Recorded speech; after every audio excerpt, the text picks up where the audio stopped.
Hello everyone. स्वागत है आप सभी का आपके अपने चैनल टॉप रैंकर्स में। आज आप लोगों के लिए फिजिक्स का जो 2 मार्क्स का क्वेश्चन बनता है, पूरे फिजिक्स का कंपाइल बनाया गया है, जो ज़्यादा लॉन्ग वीडियो भी नहीं होगा। 2 घंटे के अंदर आप एग्ज़ाम में इस वीडियो को देख के जाएं और मैं आपको यकीन दिलाता हूं कि फिजिक्स में 2 मार्क्स में इससे बाहर का क्वेश्चन नहीं बनता है। तो सबसे पहले फिजिक्स का जो चैप्टर है प्रकाश का परावर्तन और अपवर्तन, उससे शुरू करेंगे। लेकिन अगर आप अभी तक हमारे चैनल को सब्सक्राइब नहीं किए हैं तो सब्सक्राइब ज़रूर करें, ताकि हम जो भी वीडियो लाएं उसका नोटिफिकेशन आप तक पहुंच जाए। तो शुरू करते हैं आज के इस लेक्चर को, जो आपके एग्ज़ाम के दृष्टिकोण से बहुत इम्पोर्टेंट रहने वाला है। इसमें इम्पोर्टेंट टॉपिक्स को कट किया गया पूरे फिजिक्स में से। पहला है प्रकीर्णन, कि प्रकीर्णन होता क्या है पहले समझ लेते हैं। कि जो सूर्य की प्रकाश जब पृथ्वी तक पहुंचती है तो उसे वायुमंडल के एक बहुत बड़े भाग को पार करना होता है, और जब ये वायुमंडल के बहुत बड़े भाग को पार करता है तो वायुमंडल में गैस के कण भी पाए जाते हैं, धूल के कण भी पाए जाते हैं। और जब सूर्य की प्रकाश इन कणों पर पड़ती है तो ये कण सूर्य की कुछ प्रकाश को अवशोषित करेगा, एब्जॉर्ब करेगा, और बाकी को चारों ओर फैला देता है। और इस प्रोसेस को ही बोला जाता है प्रकाश का प्रकीर्णन। तो क्या है कि जब सूर्य की प्रकाश सूक्ष्म कणों पर पड़ती है तो ये कण उन पर पड़ने वाले प्रकाश की कुछ ऊर्जा को क्या किया करता है, तो अवशोषित करता है और फिर उसे चारों तरफ फैला देता है। और इस प्रक्रिया को ही प्रकाश का प्रकीर्णन कहा जाता है। बहुत बार आया है ये क्वेश्चन, और इस बार के एग्जाम के लिए भी इम्पोर्टेंट है। अब नेक्स्ट पे चलते हैं, और अगला है, पहले तो प्रकाश के परावर्तन पे डिस्कस करेंगे कि प्रकाश का परावर्तन क्या होता है। परावर्तन का मतलब इतना समझना है कि परावर्तन का मतलब ये है कि किसी भी प्रकाश की किरण का अपारदर्शी वस्तु से टकराकर वापस लौटना ही क्या है, तो प्रकाश का परावर्तन है। तो क्या है, प्रकाश का किसी वस्तु से टकराकर वापस लौटने की घटना को क्या कहा जाता है, तो प्रकाश का परावर्तन कहा जाता है। तो इसे बोला जाएगा प्रकाश का परावर्तन। देखते हैं, जैसे ये जो एक दर्पण लिया गया है, और ये जो दर्पण है ये कैसा दर्पण है, तो समतल दर्पण है। और जो भी प्रकाश की किरण आती है, जो भी प्रकाश की किरण आती है तो उसे क्या बोला जाता है, इंसिडेंट रे, या फिर इसे बोला जाएगा आपतित किरण। तो इसे आपतित किरण कहा जाता है। और टकरा के जो वापस लौटती है, इस वापस लौटने वाली प्रकाश की किरण को परावर्तित किरण कहा जाता है, परावर्तित किरण। और एक चीज और ध्यान रखना है, जो ऑब्जेक्टिव का कॉन्सेप्ट भी यहाँ से क्लियर होगा, वो ये है कि जो आपतित किरण जितने एंगल से आएगी, जितने कोण बनाएगी, उतने ही एंगल से क्या हो जाती है, तो रिटर्न हो जाती है। और यहाँ पे हम लोग क्या करते हैं, तो एक अभिलंब ड्रॉ करते हैं। नॉर्मल को बोला जाता है तो क्या बोलते हैं इसे, अभिलंब। और आपतित किरण और अभिलंब के बीच के कोण को क्या बोला जाता है, तो ये आपतन कोण कहा जाएगा। और परावर्तित किरण और अभिलंब के बीच के कोण को बोला जाता है परावर्तन कोण।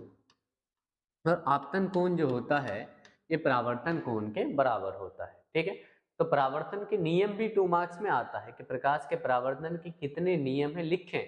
तो प्रकाश के परावर्तन के कितने नियम होगा, 2 नियम।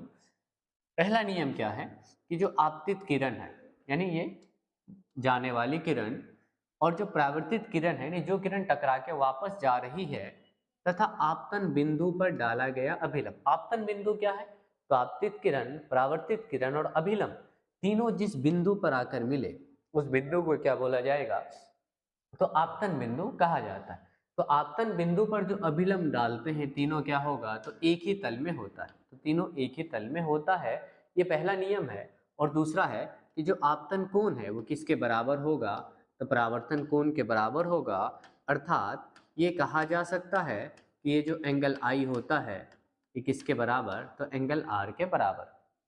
ऑब्जेक्टिव में क्वेश्चन आ जाए कि अगर आपतन कोण जो है ये कितने डिग्री का है, 60 डिग्री का, तो बताना है कि जो परावर्तन कोण होगा इसका मान क्या होगा। तो आपतन कोण और परावर्तन कोण आपस में हमेशा बराबर होता है, इसलिए जितना आपतन कोण का वैल्यू होगा उतना ही परावर्तन कोण का भी वैल्यू होगा।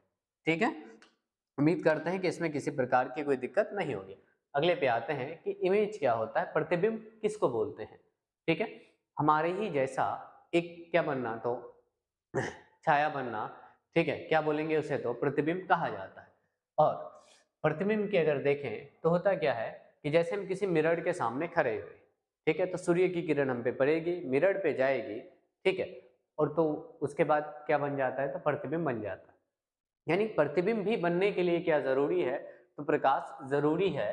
तो क्या किसी बिंदु स्रोत से आ रही प्रकाश की किरणें किससे परावर्तन होगी, तो दर्पण से परावर्तन के बाद चाहे तो वो वास्तविक रूप से मिलती है, वास्तविक रूप से उस बिंदु पर मिलती है, या मिलती हुई प्रतीत होती है। ये ध्यान रखना है, मिलती हुई प्रतीत होने का मतलब कि ये हमें ऐसा लगता है कि ये मिल रही है, जैसे हम लोग बोलेंगे कि ये काल्पनिक रूप से मिल रही है, इसलिए बनने वाला प्रतिबिंब भी कैसा होगा, तो काल्पनिक होगा। अगर वास्तविक रूप से मिल रही है तो बनने वाला प्रतिबिंब भी कैसा होगा, तो वास्तविक होगा। और वास्तविक प्रतिबिंब पूछा जाता है कि इस प्रतिबिंब को, यानी इसे कहाँ प्राप्त कर सकते हैं, तो इसे पर्दे पर प्राप्त किया जा सकता है, यानी इसे पर्दे पर प्राप्त किया जा सकता है।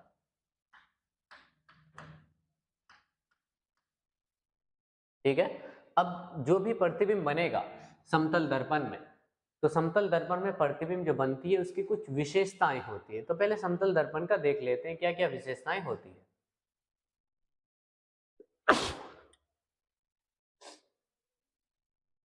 यानी जो प्रतिबिंब बनेगा वो कहाँ बनेगा, तो ये दर्पण के पीछे बनता है। पहली प्रॉपर्टीज, पहली विशेषता। और प्रतिबिंब का जो आकार होगा ये कैसा होगा, तो वस्तु के आकार के बराबर होता है। यानी समतल दर्पण हम घरों में यूज करते हैं, और समतल दर्पण में जो प्रतिबिंब बनेगा उसमें वस्तु का आकार किसके बराबर होगा, तो प्रतिबिंब के आकार के बराबर होगा।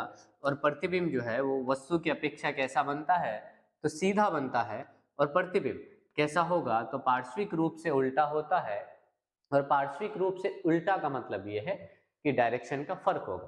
कि अगर आप सिंपल प्लेन मिरर के सामने खड़े हैं, यानी समतल दर्पण के सामने खड़े हैं, अगर आप अपने दाएं हाथ को उठाएंगे तो इमेज में जो है वो लेफ्ट हैंड उठता है। इसी को बोला जाता है पार्श्विक रूप से उल्टा बनना। क्या, तो पार्श्विक रूप से उल्टा बनना। उम्मीद करते हैं कि क्लियर हो गया होगा। अगला है गोलीय दर्पण। अगर गोलीय दर्पण की बात करें तो गोलीय दर्पण के जो टाइप्स होते हैं ये कितने प्रकार के होते हैं, तो दो प्रकार के मिलेगा। एक होता है अवतल दर्पण, अवतल दर्पण, और इसका जो दूसरा टाइप्स होता है इसे बोला जाता है उत्तल दर्पण। ठीक है, तो कभी कभी तो ऑब्जेक्टिव में भी आ जाता है डायरेक्टली कि गोलीय दर्पण कितने प्रकार के होते हैं, तो कितने प्रकार के हो जाएंगे, दो। एक हो जाएगा अवतल दर्पण और दूसरा क्या हो जाएगा, तो उत्तल दर्पण। अवतल दर्पण में जब भी प्रतिबिंब बनेगा तो अवतल दर्पण में जो प्रतिबिंब बनता है ये वास्तविक भी बन सकता है और काल्पनिक भी बन सकता है। उत्तल दर्पण में जो प्रतिबिंब बनेगा ये कैसा बनेगा, तो ये केवल काल्पनिक बनता है। ठीक है, अगला पहले अवतल और उत्तल को समझते हैं। इन दोनों दर्पण में डिफरेंस क्या है, किसको बोलते हैं, गोलीय दर्पण क्यों बोलते हैं। क्योंकि देखो जो दर्पण है अवतल दर्पण और उत्तल दर्पण, इसे एक गोले से काट के निकाला जाता है। उसी गोले में अगर हम बाहर से रजतित कर देते हैं तो जो बनने वाला दर्पण है कनकेव मिरर होगा, यानी कौन सा दर्पण होगा, तो ये अवतल दर्पण हो जाएगा। कौन सा दर्पण, तो अवतल दर्पण। ठीक है, और उसी दर्पण को जब अंदर से रजतित करेंगे, ये अंदर वाला पार्ट को रजतित किया गया है, ठीक है, तो ये बनने वाला जो दर्पण होगा ये उत्तल दर्पण हो जाएगा। कौन सा दर्पण, तो उत्तल दर्पण। और दोनों के इस पॉइंट पे एक आभासी रेखा जाती है, जैसे हम लोग प्रिंसिपल एक्सिस या फिर इसे मुख्य अक्ष कहा जाता है। इस रेखा का नाम पूछे तो प्रिंसिपल एक्सिस बोलते हैं, या फिर इसे क्या बोला जाएगा, तो इसे मुख्य अक्ष कहा जाता है। ठीक है, इमेजिनरी लाइन है। और यहाँ पे क्या होगा, तो पोल होगा, और पोल को क्या बोला जाता है, तो ध्रुव। और इधर भी क्या होता है, तो पोल, और इस पोल को क्या बोला जाएगा, तो इसे भी ध्रुव कहा जाता है। ठीक है, अगर ये कोई गोला है तो इसके बीच में क्या होगा, तो केंद्र भी होगा, और सी से क्या होता है, तो केंद्र, यानी क्या बोलते हैं इसे, सेंटर। और इस पॉइंट पी यानी ध्रुव और सी के बिल्कुल मिड पॉइंट में एक पॉइंट होता है, और इसको हम लोग बोलते हैं एफ, या फिर इसे क्या बोला जाएगा, तो फोकस कहा जाता है। उसी तरह इसमें भी एक एफ होगा, और इसे भी क्या बोलेंगे, तो फोकस कहा जाएगा। एक तो ऑब्जेक्टिव आता है कि अवतल दर्पण की जो फोकस दूरी होगी ये प्लस में होती है कि माइनस में, या उत्तल दर्पण की जो फोकस दूरी होगी ये प्लस में होगी या माइनस में, अगर आपको चिन्ह परिपाटी पता है। ठीक है, अगर ऐसे कोई ग्राफ बन रही है, ठीक है, ऐसे बन रही है। एक चीज और, पोल से वक्रता केंद्र तक की दूरी को क्या बोलेंगे, तो आर, यानी इसे क्या बोला जाता है, तो इसे वक्रता त्रिज्या कहा जाता है। ठीक है, अब एक चीज ध्यान देना है कि किसी भी चीज को हम जब मेजर करेंगे दर्पण में, वो उसके पोल से करते हैं, ध्रुव से करते हैं। अगर फोकस दूरी ध्रुव के किधर है, तो लेफ्ट साइड में है, तो किस में जाएगा, माइनस में। अगर फोकस दूरी किधर है, तो राइट साइड में है, तो क्या होगा, तो प्लस में होगा। एक चीज और ध्यान रखना है कि F बराबर क्या होता है, तो R/2। वजह क्या है, यहाँ से यहाँ तक की दूरी, P से F तक की दूरी और C से F तक की दूरी हमेशा क्या होती है, बराबर होती है, क्योंकि F जो है ये मिड पॉइंट पे है, बिल्कुल बीच में है P और F के। इसलिए अगर ये दूरी F है तो ये भी क्या होगा, F, और ये पूरी दूरी क्या है, तो R। तो हम बोल सकते हैं कि ये जो एक F होगा ये इस पूरे का क्या होगा, तो आधा होगा, इसलिए F बराबर R/2 होगा। आपको इसमें निकालने के लिए दिया जा सकता है कि कोई दर्पण है जिसकी फोकस दूरी कितनी है, वक्रता त्रिज्या लेते हैं जिसकी जो वक्रता त्रिज्या है, यानी एक दर्पण है जिसकी वक्रता त्रिज्या कितना है, तो 30 सेंटीमीटर है। और वक्रता त्रिज्या को क्या बोला जाता है, तो r बराबर कितना है, 30 सेंटीमीटर। f निकालना है तो क्या करेंगे, R/2, तो f बराबर क्या आया, 30/2, तो कितना आ गया, 15 सेंटीमीटर। डायरेक्ट तो ऐसे भी आ सकता है, ये पूछेगा किसी दर्पण की फोकस दूरी 15 सेंटीमीटर है, तो वो किस प्रकार का दर्पण है, अवतल दर्पण है या फिर उत्तल दर्पण है। तो आपको उसके साइन पे ध्यान देना है कि उस पर चिन्ह कौन सा है, प्लस का साइन है या माइनस का है। अगर प्लस का रहता है तो जो दर्पण होगा वो उत्तल दर्पण होगा, जबकि माइनस का रहता है तो जो दर्पण होगा वो कौन सा दर्पण हो जाएगा, तो अवतल दर्पण हो जाएगा। नेक्स्ट पे आते हैं कि अवतल दर्पण के उपयोग देखते हैं।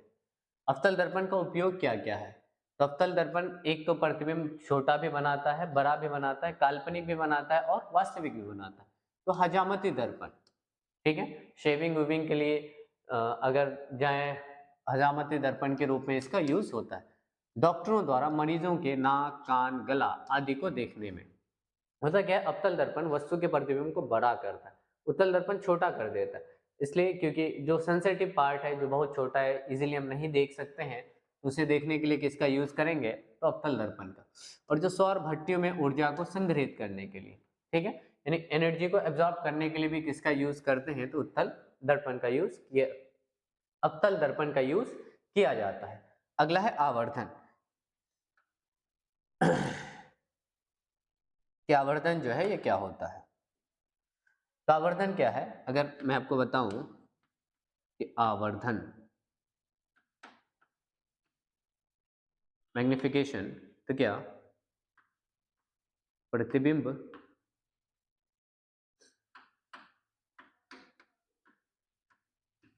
की ऊंचाई,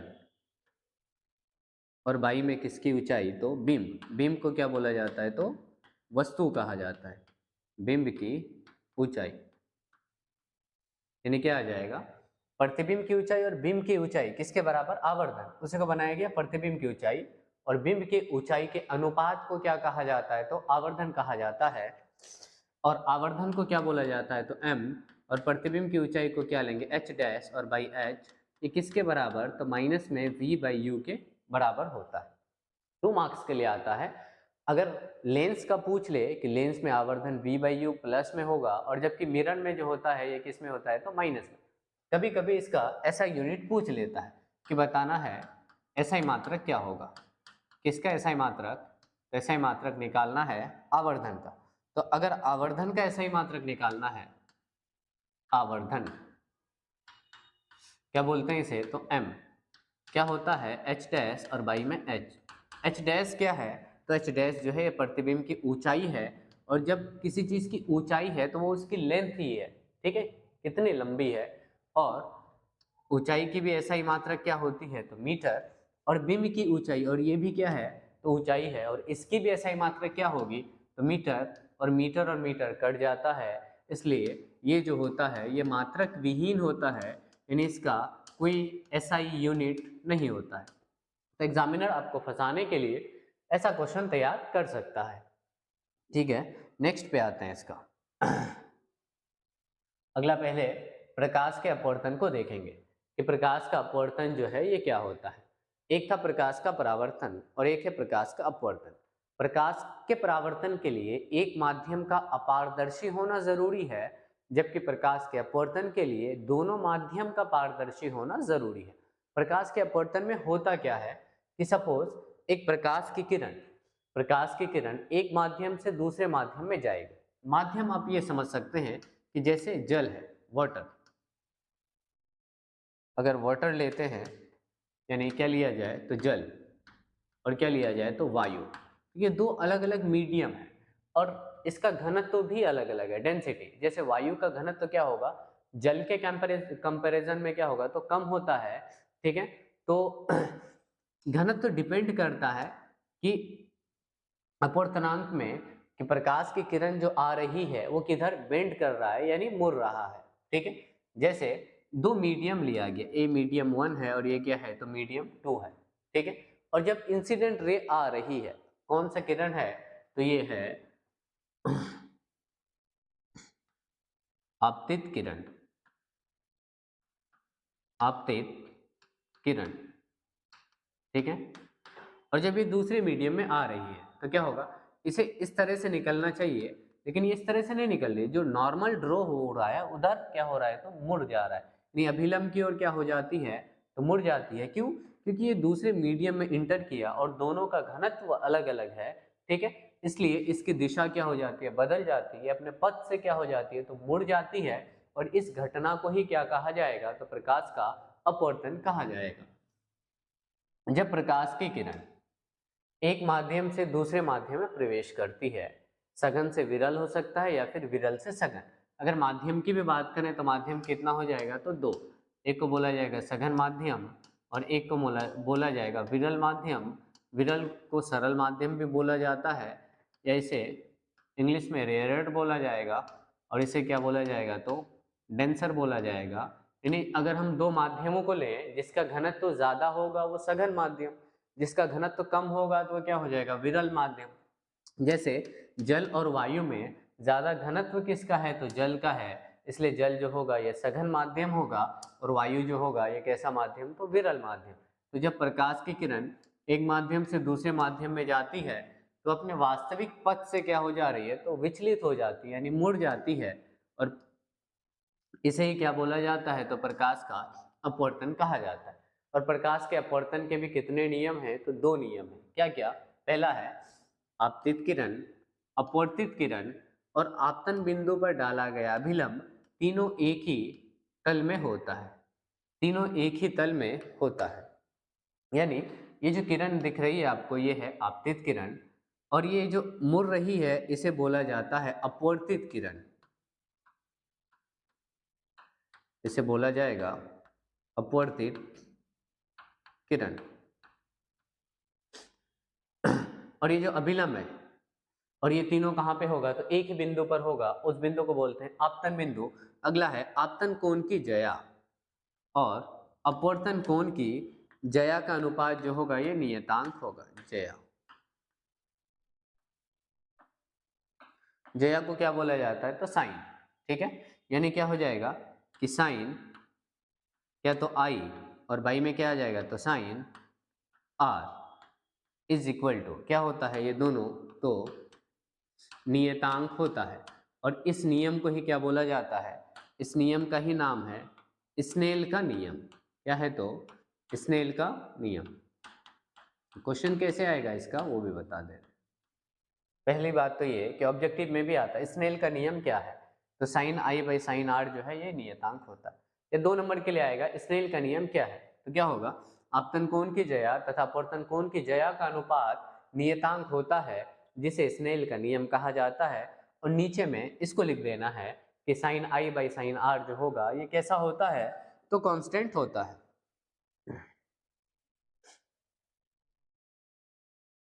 नेक्स्ट आते हैं, अगला मिलेगा अपवर्तनांक क्या होता है।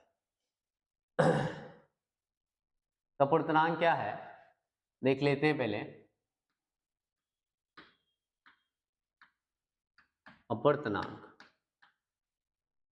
क्या है तो शून्य में प्रकाश की चाल, शून्य में, शून्य का मतलब होता है निर्वात, प्रकाश की चाल बाई में उस माध्यम में प्रकाश की चाल, उस माध्यम में प्रकाश की चाल। उस माध्यम कहने का मतलब यह है कि सपोज अगर अपवर्तनांक हम निकाल रहे हैं जल का, किसका तो वाटर का, तो शून्य में प्रकाश की चाल तो रहेगा ही और उस माध्यम का मतलब जल में प्रकाश की चाल कितनी है, ठीक है। और दोनों को डिवाइड करेंगे तो निकल जाएगा अपवर्तनांक। कुछ चीजें आपको याद रखना है कि हवा का कितना होता है यानी वायु का, जल का कितना होता है और सबसे ज्यादा जो पूछा जाता है वो किसका तो डायमंड का कितना होता है यानी हीरे का अपवर्तनांक कितना होता है तो 2.42 होता है, ठीक है। तो शून्य में प्रकाश की चाल का डेफिनेशन इसके फॉर्मूले से बना है यानी अपवर्तनांक का शून्य में प्रकाश की चाल तथा उस माध्यम में प्रकाश की चाल के अनुपात को क्या कहा जाएगा तो अपवर्तनांक कहा जाता है, ठीक है। अगर कुछ स्पीड्स देख ले कि शून्य में प्रकाश की चाल कितनी है यानी निर्वात में शून्य में प्रकाश की चाल कितना होता है तो 3 लाख यानी 3 × 10⁻6 मीटर पर सेकेंड, ठीक है, या 3 लाख किलोमीटर पर सेकेंड। वायु में दोनों में लगभग सेम लेते हैं, थोड़ा सा डिफरेंस होता है इसलिए सेम लेके चलेंगे। तो वायु में प्रकाश की चाल कितनी होगी 3 × 10⁻6 मीटर पर सेकेंड। अब थोड़ा सा घनत्व को बढ़ाते हैं यानी जल में, वाटर में प्रकाश की चाल कितनी है तो कितनी है 2.25 × 10⁻6 मीटर पर सेकेंड, ठीक है। और अगर कांच में देखें, कांच में प्रकाश की चाल कितनी है तो 2 × 10⁻6 मीटर पर सेकेंड। ज्यों ही घनत्व बढ़ती है प्रकाश की चाल क्या हो जा रही है तो कम हो जा रही है, ठीक है। अब इसका अगला देखते हैं। अगला मिलेगा प्रिज्म के बारे में पढ़ना है कि प्रिज्म क्या होता है। ये आपको प्रिज्म दिखेगा, ठीक है। तो प्रिज्म क्या है कि किसी कोण पर झुके दो समतल पृष्ठों के बीच घिरे किसी पारदर्शक पदार्थ को क्या कहा जाएगा तो प्रिज्म कहा जाएगा। पहली बात तो ये क्या क्या क्वेश्चन बनता है, चाहे तो 2 नंबर के लिए आए तो आप डायरेक्ट इसको बना दें और इसके फिगर को तैयार कर दें, ठीक है। पहली बात तो ये कि प्रिज्म का प्रत्येक कोण कितने डिग्री का होता है, प्रिज्म का प्रत्येक कोण कितने डिग्री का होगा तो 60 डिग्री का होगा। प्रिज्म में टोटल कितना सरफेस होता है यानी सतह होता है तो इसमें कितना होगा तो 5 होगा, कितना होगा 5 यानी 2 पारदर्शक पृष्ठों से बनाया जाता है किसको तो प्रिज्म को। जैसे ये आपतित किरण है जाएगी प्रिज्म पर, ठीक है, तो तो ये इसको ऐसे निकलनी चाहिए थी, लेकिन ये ऐसे निकली क्या, नहीं ना, मुड़ गई। और फिर जब ये दूसरे माध्यम में जाएगी तो फिर से क्या हो जाएगी, तो मुड़ जाएगी। तो इसमें एक नॉर्मल ड्रॉ करेंगे तो आपतन कोण भी बनेगा और अपवर्तन कोण भी बनेगा, और यहाँ भी आपतन कोण बनेगा और अपवर्तन कोण बनेगा। तो पूछा जाता है प्रिज्म का प्रत्येक कोण कितने डिग्री का, तो 60 डिग्री का, और टोटल सरफेस यानी सतह कितना होगा इसमें, तो 5 होगा। अगला आते हैं लेंस। तो लेंस जो आपको मिलेगा वो कितने प्रकार के मिलते हैं, तो 2 प्रकार के मिलते हैं। ये जो लेंस आपको दिख रहा है, इस लेंस को कहा जाता है उत्तल लेंस।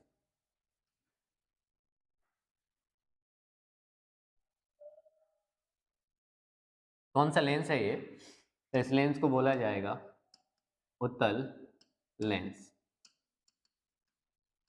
और ये जो लेंस है, इस लेंस को बोला जाएगा अवतल लेंस। ऑब्जेक्टिव में तो लेंस से बनता है, लेकिन सब्जेक्टिव में क्या बनता है, तो 2 क्वेश्चन बनता है।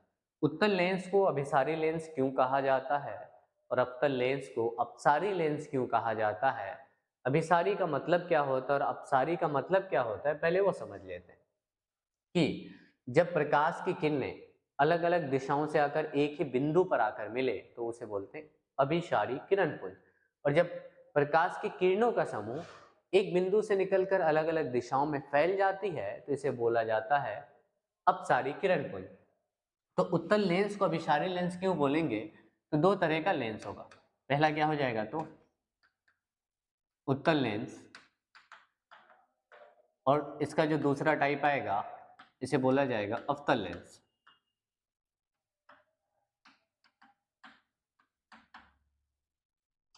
तो क्या है, उत्तल लेंस जो है समांतर आ रही प्रकाश की किरणों को एक बिंदु पर क्या कर रही है, तो अभिसरित कर देती है, इसीलिए उत्तल लेंस को अभिसारी लेंस कहा जाता है। अगर इसका डेफिनेशन लिखना हो तो क्या हो जाएगा, उत्तल लेंस समांतर आ रही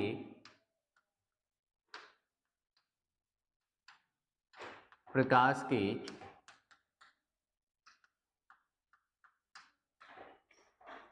किरणों को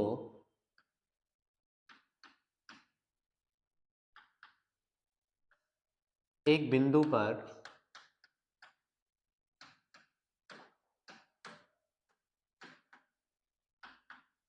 अभिसरित कर देती है,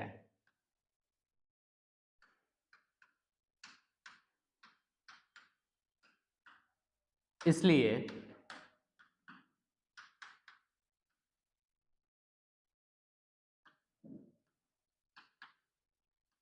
उत्तल लेंस को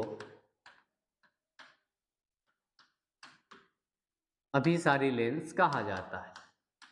और अपसारी लेंस इसका क्या हो जाएगा, तो उल्टा हो जाएगा, सारी लेंस कहा जाता है।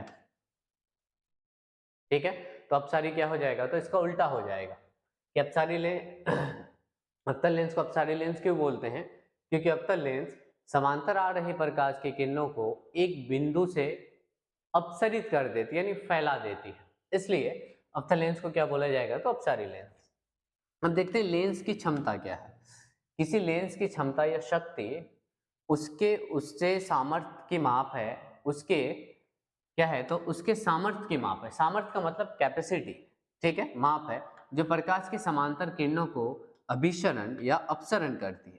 यानी किसी भी लेंस में कितना पावर है वो प्रकाश की किरणों के कितने समूह को अपसारित या अभिसरित कर पाती है, इसे ही क्या बोला जाता है, तो लेंस की क्षमता कहा जाता है।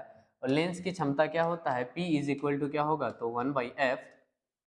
और एक चीज और ध्यान रखना है, जो फोकस दूरी होनी चाहिए वो किस में होगी, तो सेंटीमीटर में होगी। और लेंस की क्षमता का अगर क्या पूछा जाए तो SI मात्रक पूछा जाए, एक चीज मैं आपको यहाँ पे क्लियर कर देता हूँ। SI मात्रक अगर पूछा जाए तो वैसे तो इसका SI मात्रक मीटर इनवर्स होता है, ठीक है, लेकिन आपको ऑप्शन में क्या मिलेगा, तो डाईऑप्टर मिलेगा, क्योंकि डाईऑप्टर जो है ये लेंस की क्षमता का प्रचलित मात्रक है। लेकिन इतना ट्रेंड बन चुका है ये क्वेश्चन कि ये क्वेश्चन आता है लेंस की क्षमता का SI मात्रक और उसमें ऑप्शन में डाईऑप्टर मिलता है। और मीटर इनवर्स कैसे होता है इसका कि P इज इक्वल टू क्या होता है तो 1/f। ठीक है, अगर ये फोकस क्या है तो एक तरह की दूरी है और दूरी को का ऐसा मात्रक क्या होता है मीटर, और जब यही मीटर ऊपर जाएगा तो क्या बन जाएगा तो मीटर इनवर्स बन जाएगा, इसलिए इसका ऐसा मात्रक मीटर इनवर्स होता है। लेकिन अगर ये क्वेश्चन आता है आपको ऑप्शन में डायोप्टर मिलना ही है और आंसर क्या हो जाएगा तो डायोप्टर। अगर किसी कारण डायोप्टर नहीं आता है तो ऑप्शन में मीटर इनवर्स मिलेगा। ठीक, अब अगले पे आते हैं और अगला है पार्श्विक विस्थापन क्या है। ये जो आपको किरण दिख रही है इस किरण को बोलते हैं आपतित किरण। आपतित किरण दूसरे माध्यम में जाएगी, इस प्रकार से जाना चाहिए था लेकिन गया क्या नहीं, ये मुड़ जा रही है। ठीक है, मुड़ने के बाद जब ये दोबारा दूसरे माध्यम में प्रवेश करती है तो इस किरण को क्या बोला जाएगा तो निर्गत किरण। क्या बोलते हैं इसे तो निर्गत किरण।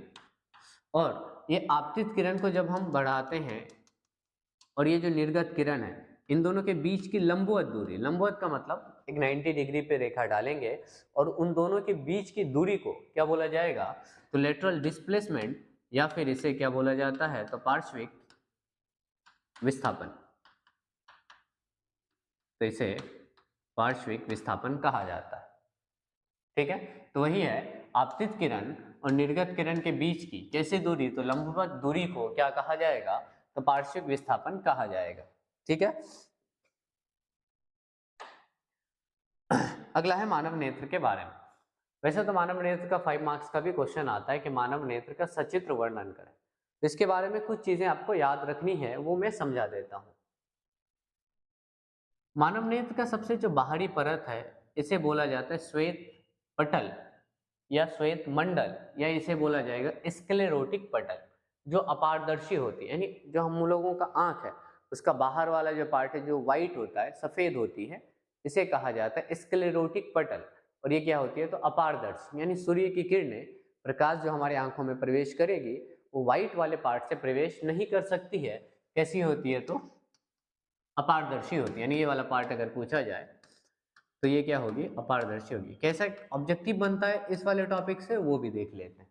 ठीक है, तो इसमें क्या होगा तो पुतली पाई जाती है, प्यूपिल जिसे बोलते हैं। मानव नेत्र में एक और जो उल्लू होती है उसमें बहुत पाई जाती है, और ये एक्चुअली लेंस का भी काम करते हैं, इसलिए वो रात में भी आसानी से देख पाता है। और एक आपको परितारिका मिलेगा। पक्षमाभी पेशियों का काम क्या है, जैसे कोई व्यक्ति धूप में खड़ा हो और वो अचानक शैडो में जाए, छांव में जाए, तो कुछ देर के लिए देख नहीं पाता। होता क्या है कि ये जो पक्षमाभी पेशियां हैं वो फैलता है और सिकुड़ता है, तो जब धूप में रहे कोई व्यक्ति या रोशनी में रहे तो फैला हुआ रहेगा। ठीक है, और जब वो अचानक छांव में चला जाए तो उसे सिकुड़ने में थोड़ा सा टाइम लगता है, और जिस वजह से कुछ देर के लिए देख नहीं पाते, ऐसा लगता है कि कुछ देख नहीं पा रहे हैं। ठीक है, और सबसे अंदर वाले भाग पे आपको क्या मिलेगा तो दृष्टि पटल मिलेगा, और दृष्टि पटल को ही क्या कहा जाता है तो रेटिना, और रेटिना पे ही क्या बनता है तो प्रतिबिंब, और जो प्रतिबिंब बनेगा ये कैसा बनेगा तो वास्तविक बनता है। और जब वास्तविक बनेगा तो कैसा बनेगा, एक तो वस्तु के आकार से छोटा बनेगा और कैसा बनेगा तो उल्टा बनेगा। जनरली अगर प्रतिबिंब की बात करें तो तो प्रतिबिंब कितने प्रकार का बनता है तो 2 प्रकार का बनता है, और एक को क्या कहा जाता है तो एक को वास्तविक बोला जाता है, और एक प्रतिबिंब को क्या बोला जाएगा तो एक को काल्पनिक बोला जाएगा। और जो वास्तविक होगा, जब भी वास्तविक बनेगा ये हमेशा उल्टा बनता है, जब भी काल्पनिक बनेगा ये हमेशा कैसा बनेगा तो सीधा बनेगा। पूछा जाए कि वास्तविक कौन सा दर्पण बनाती है तो वास्तविक दर्पण और लेंस दोनों देखते हैं, तो एक तो अवतल दर्पण होगा, अवतल दर्पण, और अगर लेंस में देखा जाए तो ये उत्तल लेंस बनाता है, क्योंकि जो अवतल दर्पण की प्रॉपर्टीज है वही प्रॉपर्टीज किसकी है तो अवतल उत्तल लेंस की है। अगर ये देखा जाए तो ये काल्पनिक, तो ये उत्तल दर्पण बनाएगी, और कौन सा लेंस तो अवतल लेंस बनाएगी, अवतल लेंस। और क्या कोई दर्पण है तो हाँ एक और है, वो है समतल दर्पण। तो ये है समतल दर्पण। ठीक है, आगे देखते हैं समंजन क्षमता कि समंजन क्षमता क्या होता है।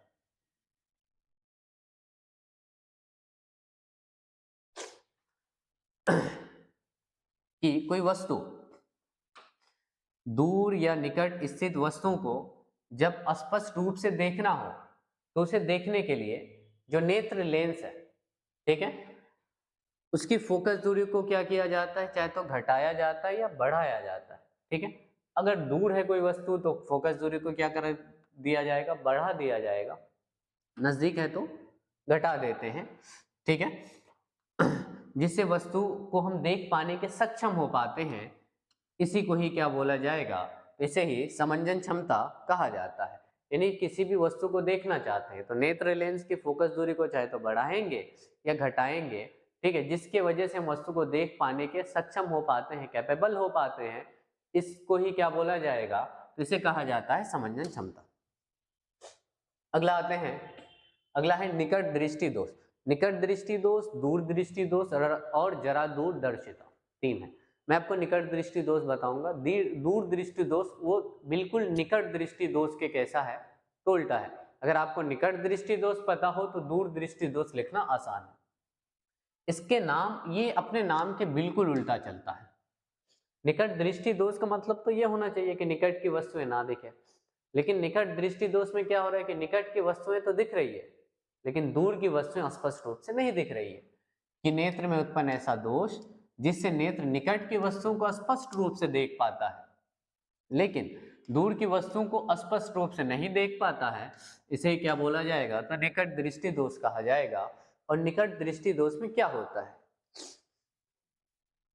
क्यों होता है, इसका कारण क्या है, तो नेत्र गोलक क्या हो जाता है, तो लंबा हो जाता है। नेत्र गोलक पहले से क्या हो जाएगा, तो लंबा हो जाएगा। ठीक है, और लंबा होने से क्या होगा कि नेत्र लेंस और रेटिना के बीच की दूरी क्या हो जाती है, तो बढ़ जाती है। जैसे ये थोड़ा सा बड़ा हो जाए तो जो रेटिना है और नेत्र लेंस की दूरी क्या हो जाएगी, तो बढ़ जाएगी। पहले यहाँ से यहाँ तक थी तो प्रतिबिंब रेटिना पे बन रहा था, लेकिन जब दूरी बढ़ गई तो प्रतिबिंब कहाँ बन जाएगा, तो रेटिना से पहले ही बन जाता है, तो हम वस्तु को स्पष्ट रूप से नहीं देख पाते हैं। नेत्र लेंस का आवश्यकता से अधिक क्या हो जाना, तो मोटा हो जाना, जिससे उसकी फोकस दूरी क्या हो जाती है, तो कम हो जाती है। दूर दृष्टि दोष इसका उल्टा चला जाएगा कि उसमें नेत्र गोलक क्या हो जाएगा, तो छोटा हो जाता है, जिससे नेत्र लेंस और रेटिना के बीच की दूरी क्या हो जाती है, तो कम हो जाती है। और नेत्र लेंस आवश्यकता से अधिक क्या हो जाएगा, तो दूर दृष्टि दोष में पतला हो जाएगा, जिससे उसकी फोकस दूरी क्या हो जाती है, तो बढ़ जाती है। अगर आपको एक याद है तो दूसरा आसान है। इसे ठीक कैसे करते हैं निकट दृष्टि दोष में, निकट दृष्टि दोष किसी को हो जाए तो इस दोष के निवारण है तो अपसारी या किस लेंस का यूज करेंगे, तो अवतल लेंस का प्रयोग किया जाता है। ठीक है, कौन से लेंस का प्रयोग करेंगे, तो अवतल लेंस का प्रयोग करते हैं। जैसे निकट दृष्टि दोष और दूर दृष्टि दोष को अगर देखा जाए कि निकट दृष्टि दोष में क्या होता है और दूर दृष्टि दोष में क्या होता है, कि अगर किसी को निकट दृष्टि दोष हो तो प्रतिबिंब रेटिना पे नहीं बनता बल्कि रेटिना से पहले बन जाता है।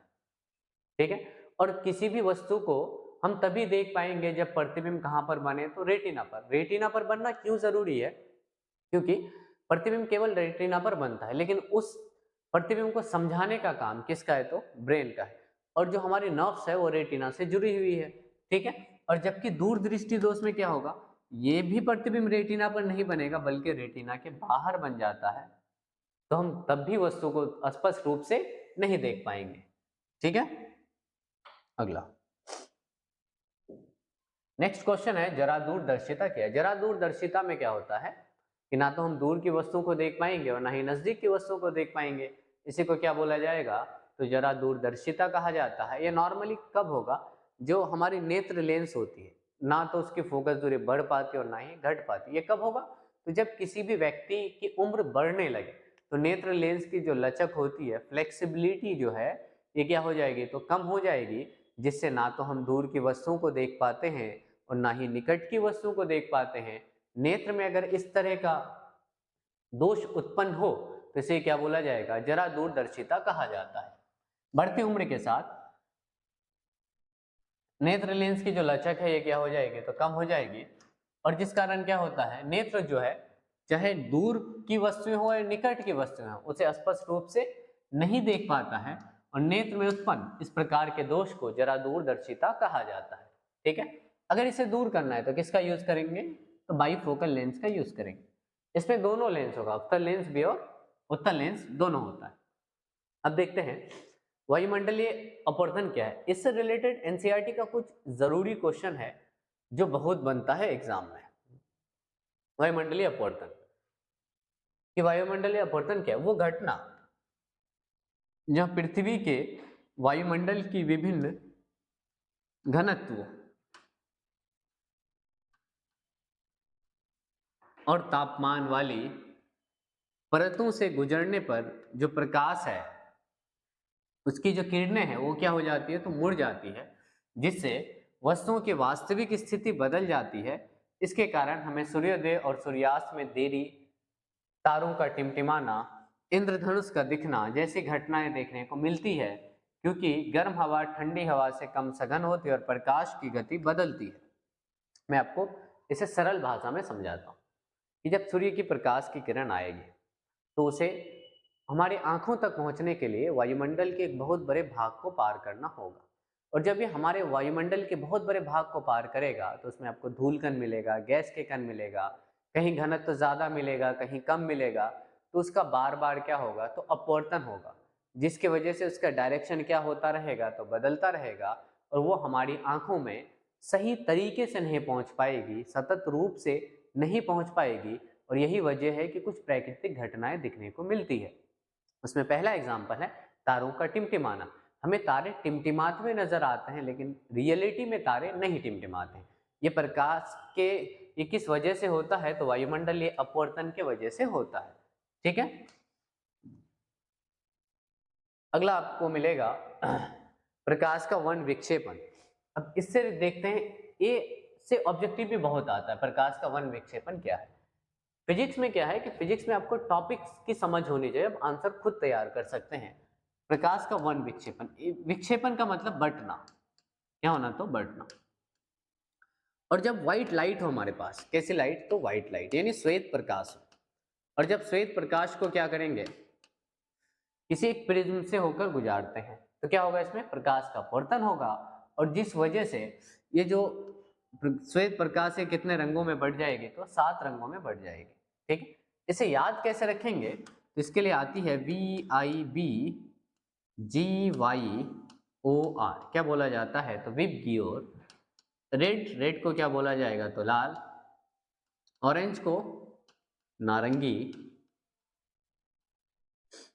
येलो को क्या बोला जाएगा, तो इसे पीला बोला जाता है, ग्रीन हरा, ब्लू को क्या बोला जाएगा, तो नीला, इंडिगो को जामुनी,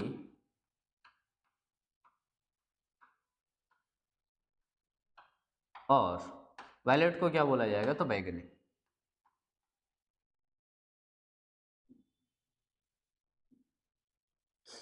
क्या बोला जाएगा, इसे बैगनी।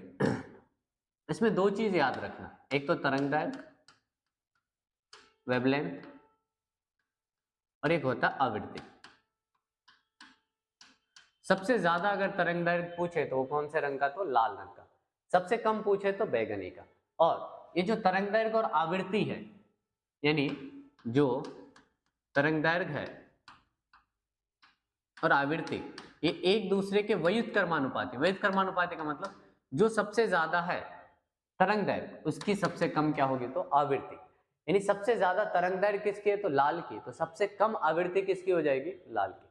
सबसे कम तरंगदैर्घ्य किसकी है, तो बैगनी की, तो सबसे ज्यादा आवृत्ति किसकी हो जाएगी, बैगनी की। अगर आपको तरंगदैर्घ्य पूछ ले और इसमें एंगस्ट्रम आता है, और 1 एंगस्ट्रम का वैल्यू कितना होता है, 10 पे पावर -10 मीटर। अगर पूछ ले 1 नैनोमीटर का वैल्यू कितना होगा, तो 10 पे पावर -9 मीटर। ये 2 कम से कम ध्यान में रखना है, 10 पे पावर -9 मीटर होता है। अब देखते हैं प्रकाश का विक्षेपण क्या है, कि जब श्वेत प्रकाश को प्रिज्म से होकर गुजारा जाता है तो ये अपने 7 रंगों में बढ़ जाती है। इस प्रोसेस को ही या इस प्रक्रिया को ही प्रकाश का वन विक्षेपण कहा जाता है। जैसे जब श्वेत प्रकाश को किसी प्रिज्म से होकर गुजारा जाता है तो ये अपने अवयवी 7 रंगों में क्या हो जाती है, तो बढ़ जाती है, जिसे क्या बोला जाएगा, तो प्रकाश का वन विक्षेपण कहा जाएगा।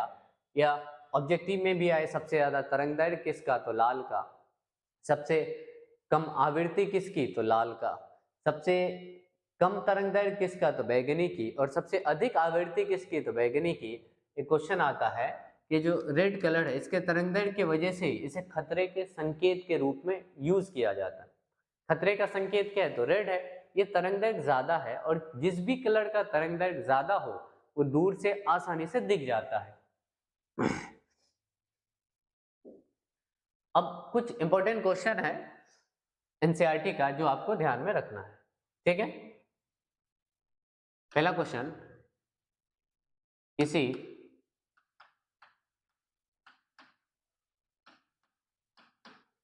अंतरिक्ष यात्री को आकाश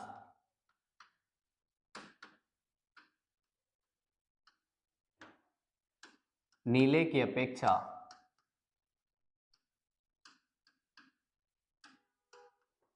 कैसा दिखता है, तो काला प्रतीत होता है, क्यों?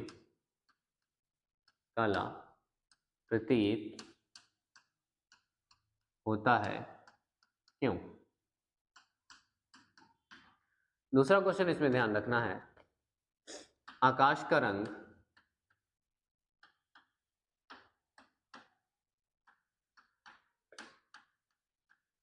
नीला क्यों होता है? तीसरा, खतरे के संकेत के रूप में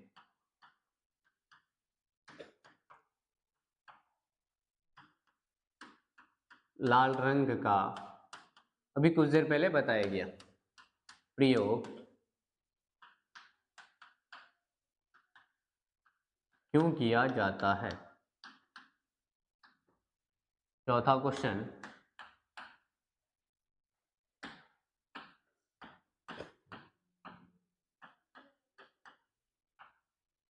सूर्योदय और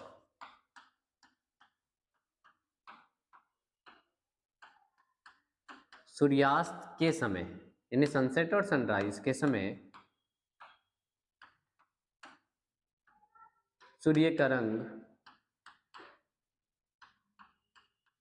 रक्ताभ प्रतीत होता है, क्यों? यानी रक्त के कलर के तरह दिखता है, रक्ताभ प्रतीत होता है, क्यों? ये 4 क्वेश्चन है, एनसीईआरटी का है, इसी चैप्टर का है, मानव नेत्र और वायुमंडलीय अपवर्तन का, जो एग्जाम में बहुत ज्यादा आता है। तो पहला क्या है, अंतरिक्ष यात्री को आकाश नीले की अपेक्षा काला प्रतीत होता है, क्यों? तो अगर कोई भी अंतरिक्ष पे जाए तो अंतरिक्ष पे वायुमंडल नहीं होता, और जब वायुमंडल नहीं होगा तो प्रकाश का परिकिरण भी नहीं होगा, तो जब प्रकाश का परिकिरण नहीं होगा तो हमारी आंखों तक कोई कलर भी नहीं आएगा। इस वजह से यहाँ पे जो होगा आकाश जो होगा अंतरिक्ष यात्री को कैसा प्रतीत होता है, तो काला प्रतीत होता है, ठीक है। ये वाला भी उसी पे आ जाएगा कि आकाश का रंग नीला क्यों होता है, कि प्रकाश के परिकिरण के वजह से सबसे ज्यादा हमारे आंखों तक जो कलर पहुंचते हैं वो कौन सा है, तो नीला है, इसलिए आकाश हमें कैसा दिखता है, तो नीला। खतरे के संकेत के रूप में लाल रंग का प्रयोग क्यों किया जाता है, यह भी बताया गया, तरंगदैर्घ्य ज्यादा है, दूर से आसानी से दिख जाए, इस वजह से लाल रंग का प्रयोग करते हैं। सूर्योदय और सूर्यास्त के समय सूर्य का रंग जो है कैसा प्रतीत होगा, रक्ताभ, यानी ब्लड के कलर का क्यों होता है, तो इसके पीछे का वजह यह है कि सूर्य पृथ्वी से सबसे ज्यादा दूरी पर कब होगा, चाहे तो सूर्योदय के समय या फिर कब, तो सूर्यास्त के समय, ठीक है। और सूर्योदय और सूर्यास्त के समय सूर्य जो है पृथ्वी से काफी दूर होता है, तो हमारी आंखों तक वही कलर पहुंचेगा जिसका तरंगदैर्घ्य सबसे ज्यादा हो, जो वायुमंडल में ज्यादा प्रकीर्णित ना हो, तो सबसे ज्यादा तरंगदैर्घ्य किसका, लाल रंग का, जो हमारी आंखों तक पहुंचता है। यही वजह है कि सूर्योदय और सूर्यास्त के समय कि जो सूर्य का रंग होगा वो कैसा प्रतीत होता है, तो रक्ताभ प्रतीत होता है, ठीक है। अब अगला आते हैं इसका, विद्युत धारा क्या है? तो किसी भी तार से होकर किसके प्रवाह की दर को विद्युत धारा कहा जाता है? तो आवेश। आवेश के प्रवाह की दर को क्या बोलेंगे? तो विद्युत धारा। और आवेश क्या है? दो तरह का होता है, एक को बोलते हैं क्या? तो धनावेश, और एक को क्या बोलते हैं? तो ऋणावेश। ठीक है, ऋणावेश। और धनावेश में जनरली हम लोग किसको रखते हैं? तो प्रोटॉन को, और ऋणावेश में किसको रखेंगे? तो इलेक्ट्रॉन को। और तारों से होकर प्रवाह किसका होता है? तो इलेक्ट्रॉन। ठीक है, तो विद्युत धारा का अगर लिखना हो फॉर्मूला कि विद्युत धारा बराबर क्या होता है, तो विद्युत धारा, और विद्युत धारा को क्या बोला जाता है? तो आई बोला जाता है। ठीक है, किसके प्रवाह की दर? तो आवेशों के प्रवाह की दर। यानी दर में जब भी आपको दिखे तो डिवाइड में क्या आएगा? तो समय। और किसके प्रवाह की दर? तो आवेश की, तो क्या आएगा? आवेश। और आवेश को किससे दिखाते हैं? तो Q से। और समय को किससे दिखाते हैं? तो T से। तो I इज इक्वल टू क्या आ गया? Q/T। अगर हम इसका SI मात्रक निकालें, यानी किसका SI मात्रक? तो विद्युत धारा का SI मात्रक क्या आ जाएगा? तो Q का SI मात्रक, Q क्या है? आवेश, और आवेश का SI मात्रक क्या होता है? तो कूलॉम होता है। और कूलॉम को किससे दिखाते हैं? तो C से। और T क्या है? तो समय, और समय का SI मात्रक क्या होता है? तो सेकंड होता है। तो क्या आ जाएगा? S आ जाएगा। यानी विद्युत धारा का SI मात्रक क्या आया? कूलॉम पर सेकेंड, या कूलॉम पर सेकेंड को ही क्या कहा जाता है? तो एम्पियर कहा जाता है। ठीक है, किसके नाम पर है ये एम्पियर? तो आंद्रे मैरी एम्पियर के नाम पर विद्युत धारा के SI मात्रक को क्या लेते हैं? तो एम्पियर लेते हैं। हो सकता है एग्जाम में एम्पियर ना हो, तो उसके बदले में क्या हो सकता है? तो कूलॉम प्रति सेकंड या कूलॉम पर सेकंड हो सकता है। ठीक है, तो ये रहा विद्युत धारा के बारे में। अगला है विद्युत विभव के बारे में देखते हैं। विद्युत विभव क्या है? मान लेते हैं कि 2 पॉइंट है, इसको मान लेते हैं अनंत पे है। कहाँ पे? तो अनंत। और इस पॉइंट को आप कुछ भी ले सकते हैं, सपोज हम ए ले रहे हैं। ठीक है, तो प्रति इकाई आवेश को, एक आवेश को, ठीक है, मान लेते हैं कोई चार्ज है, कैसा है? तो क्यू है। ठीक है, ये इस बिंदु से अनंत से एक बिंदु तक लेकर गए, और अनंत से एक बिंदु तक जब लेकर जाएंगे तो इसके लिए कुछ कार्य भी करना होगा। क्या करना होगा? तो कार्य करना होगा। यानी किसी भी आवेश को अनंत से किसी बिंदु तक लेकर जाने में जो भी कार्य करना पड़ता है वही क्या कहलाता है? तो विद्युत विभव कहलाता है। क्या बोलेंगे इसे? तो विद्युत विभव बोलेंगे। और विद्युत विभव को क्या बोलते हैं? तो V बोलते हैं। और कार्य को क्या बोलेंगे? W। और किसको लेके गए? आवेश को लेके गए। ठीक है, तो V इज इक्वल टू क्या आ जाएगा? W/Q। और W क्या है? तो वर्क है, यानी कार्य है। और कार्य का SI मात्रक क्या होता है? तो जूल होता है। और इसका क्या होता है? तो कूलम होता है। तो क्या आ जाएगा? जूल पर कूलम। या इसके SI मात्रक को क्या ले सकते हैं? तो वोल्ट ले सकते हैं। कि विद्युत विभव का SI मात्रक क्या आ सकता है? तो वोल्ट, या फिर जूल पर कूलम। एक वोल्ट को डिफाइन करने के लिए बहुत आता है कि एक वोल्ट क्या है। ठीक है, तो यदि एक कूलम धन आवेश को, क्या है? एक कूलम, मान लेते हैं कितना कूलम है ये? तो एक कूलम धन आवेश को अनंत से किसी बिंदु तक लेकर जाने में किया गया कार्य अगर कितने जूल का हो, 1 जूल का हो, तो इस पर जो विद्युत विभव का मान होगा वो क्या होगा? तो 1 वोल्ट होगा। ठीक है, रटने की किसी प्रकार की कोई जरूरत नहीं है।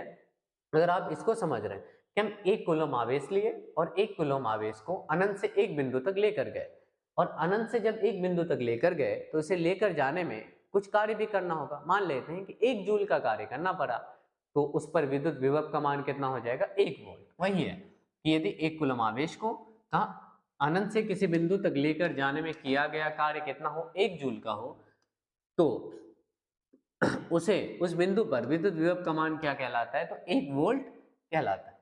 अगला क्या आएगा? तो विभवांतर। तो विभव और विभवांतर में थोड़ा सा फर्क है। विभव में हम किसी भी आवेश को अनंत से एक बिंदु तक लेकर जाते हैं, विभवांतर में एक बिंदु से दूसरे बिंदु तक लेकर जाते हैं। यानी एक बिंदु से दूसरे बिंदु तक लेकर जाने में जो कार्य करना पड़ रहा है इसे क्या बोलते हैं? तो विभवांतर कहा जाता है। अगर विभवांतर का भी क्या पूछे तो SI मात्रक पूछे तो इसका भी SI मात्रक क्या होता है? तो वोल्ट होता है। ठीक है, एम्पियर जैसे था आंद्रे मैरी एम्पियर के नाम पर, उसके सम्मान में, और वोल्ट जो है अलेसांद्रो वोल्टा के नाम पर, इसके SI मात्रक को क्या लेते हैं? तो वोल्ट लेते हैं। अब डिफरेंस आता है 2 नंबर के लिए कि डिफरेंस बताना एमीटर और किस में, तो वोल्ट मीटर में। उम्मीद करते हैं विजिबल होगा।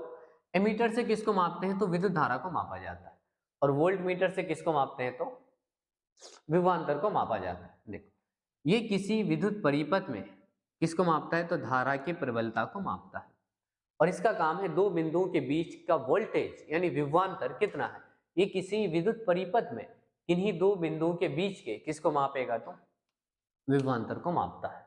ठीक है।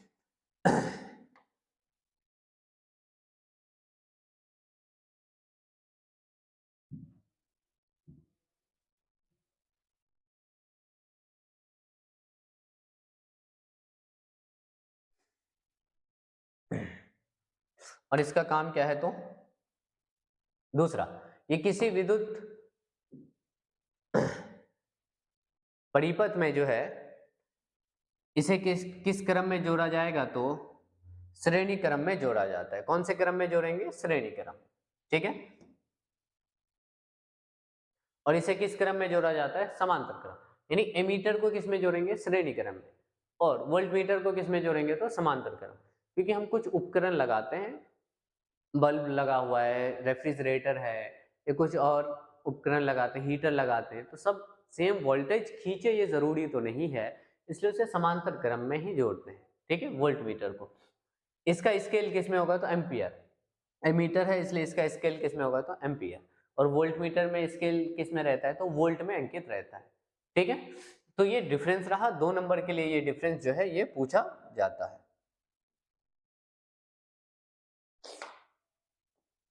अगला देखते हैं इसका, ओम के नियम को देखना है कि ओम का नियम क्या है। ओम के नियम के बारे में आप लोग सुने होंगे बहुत, लेकिन देखते हैं कि ओम का नियम होता क्या है। तो क्या है कि 1826 में जर्मनी का एक वैज्ञानिक था, नाम था उसका जॉर्ज साइमन ओम। ठीक है, चालक के सिरों पर लगाए गए विभवांतर और उसमें प्रभावित होने वाली विद्युत धारा के संबंध में एक नियम दिया। किस पर दिया, तो विभवांतर और विद्युत धारा में। ठीक है, उन दोनों के बीच क्या संबंध है, इससे रिलेटेड एक नियम दिया, और इस नियम को ही क्या बोलते हैं, तो ओम का नियम। और इस नियम में क्या कहा गया है, बोला गया है कि यदि किसी चालक के ताप में परिवर्तन ना हो, टेम्परेचर नियत रहे किसी भी चालक में, तो उसमें जो भी विद्युत धारा प्रवाहित होगी, ठीक है, और उनके सिरों के बीच जो विभवांतर होगा वो आपस में समानुपाती होगा। यानी विभवांतर को V बोलते हैं, किसके समानुपाती, तो I के समानुपाती होता है। ठीक है, और नियम क्या है कि जब भी हम किसी समानुपाती के साइन को हटाएंगे, इक्वल का साइन देते हैं, तो एक कोई भी कांस्टेंट यानी नियतांक टर्म लिया जाता है, और यहाँ पे ओम ने क्या लिया है, तो R लिया है, और R जो है पूछा जाए R क्या होता है, तो कांस्टेंट होता है। क्या होगा, तो कांस्टेंट, और कांस्टेंट को ही क्या बोला जाता है, तो नियतांक। और पूछा जाए इसका SI मात्रक क्या होगा, यानी प्रतिरोध R को क्या बोलते हैं, तो इसे ही क्या बोला जाएगा, प्रतिरोध बोला जाएगा, प्रतिरोध। और प्रतिरोध का अगर SI मात्रक पूछ ले तो क्या होगा, तो इसका SI मात्रक ओम होता है। जैसे V बराबर क्या आया, तो IR आया, यहां से अगर किसका मान निकालेंगे, तो R का मान निकालेंगे, तो I इधर आके डिवाइड में आ जाएगा, तो क्या आएगा, V/I। और V वैसे क्या है यहाँ पे, तो विभवांतर है, और विभवांतर का ऐसा मात्रक क्या होता है, तो वोल्ट होता है। I क्या है, विद्युत धारा, और विद्युत धारा का क्या होता है, तो एम्पियर होता है। वोल्ट बाई एम्पियर आता है वैसे प्रतिरोध का ऐसा मात्रक, लेकिन जॉर्ज साइमन ओम के सम्मान में प्रतिरोध के ऐसे मात्रक को क्या लेते हैं, तो ओम लिया जाता है।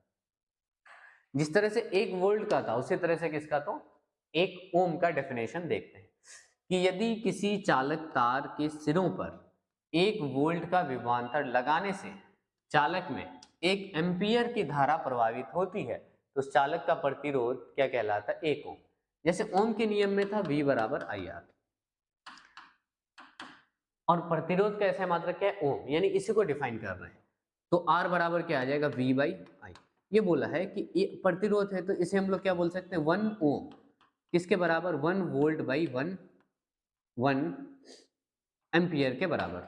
इसी को डेफिनेशन में तैयार किया गया कि कोई चालक है और उसके सिरों पर कितना वोल्ट लग रहा है, 1 वोल्ट। ठीक है, और विद्युत धारा का मान कितना है, तो 1 एम्पियर है। तो धारा प्रवाहित हो रही है, तो चालक का प्रतिरोध क्या कहलाएगा? तो 1 ओम कहलाएगा। और ये जितना सारा आपको करवाई जा रही है, ये एक्सपेक्टेड 2026 में आने की सबसे ज्यादा चांसेस है। पूरे फिजिक्स को बहुत शॉर्ट करके बनाया गया है, ज्यादा लंबा नहीं किया गया इसे। अगला है विद्युत शक्ति। कि विद्युत शक्ति क्या है? किसी विद्युत परिपथ में विद्युत ऊर्जा की खपत की दर को क्या बोलेंगे? विद्युत शक्ति। यानी कोई भी विद्युत परिपथ है, ठीक है, वो 1 सेकेंड में कितने विद्युत ऊर्जा का यूज कर रहा है, उसे क्या बोला जाएगा? तो विद्युत शक्ति कहा जाएगा। यानी अगर हम विद्युत शक्ति लिखना चाहें, विद्युत शक्ति, तो किसके बराबर होगा? विद्युत ऊर्जा, और बाई में क्या आएगा? तो समय आएगा। ठीक है, तो क्या आ जाएगा? विद्युत शक्ति बराबर क्या होगा? विद्युत ऊर्जा और बाई में शक्ति। और विद्युत शक्ति को क्या बोलते हैं? पी। विद्युत ऊर्जा को जो बोला जाता है ये I²RT कहा जाता है।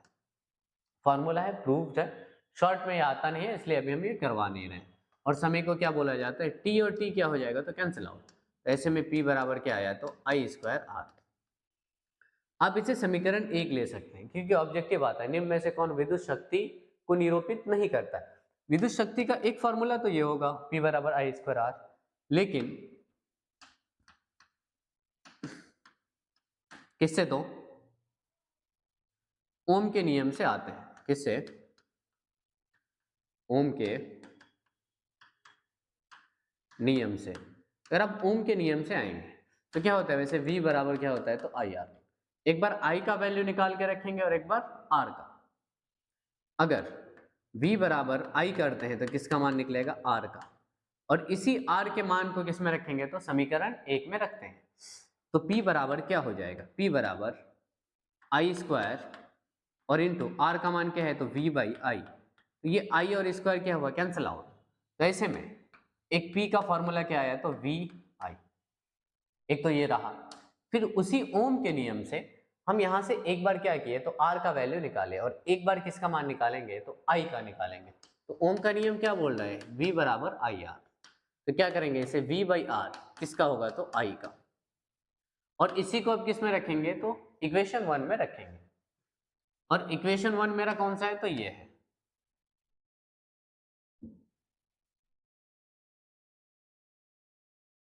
इक्वेशन 1 P बराबर क्या है? तो P बराबर I²R। तो क्या हो जाएगा? P is equal to I कितना निकाले? तो I आया V/R, यानी यहां पे आ जाएगा V/R का स्क्वायर और इंटू में क्या होगा? तो R।